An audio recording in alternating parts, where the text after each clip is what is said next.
Hello po, no? Magandang umaga po sa inyong lahat. Oh, may na-receive tayo na nag-chat sa akin, isang division, no, na meron na raw silang medical allowance.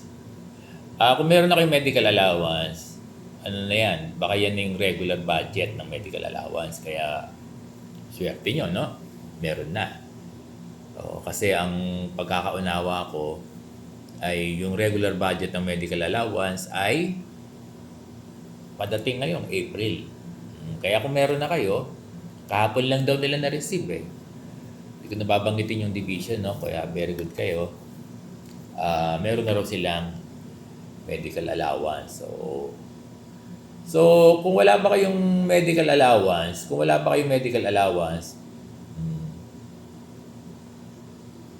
eto, Bataan pala, meron na raw sila.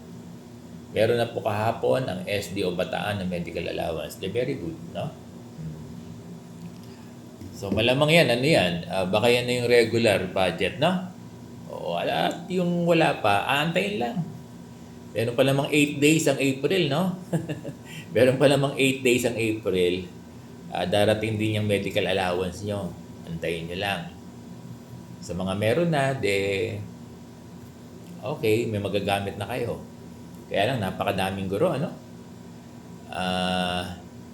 Gagamitin daw sa konsulta. Paulit-ulit ako, yes. Gagamitin sa pang-opera ng mata. Meron pa. Pang-hospital. Pambili ng gamot. At pambayad dun sa monthly payment nila sa HMO. Yan yung magiging proceeds, pupuntahan ng kanilang mga HMO. So, may isang division na yung Bataan daw. Nag-chat sa akin, meron na raw silang medical allowance. They're very good. Diba? That's very good. Baka mamaya, marami na rin na mag-i-info kay Sir Bong, no? Na pwede nyo akong balitaan kung meron na kayo. So, ano yan? Mag-aantay lang, dear teachers. Mag-aantay lang talaga. Sanay naman tayo mag-antay eh. Kasi mahirap yung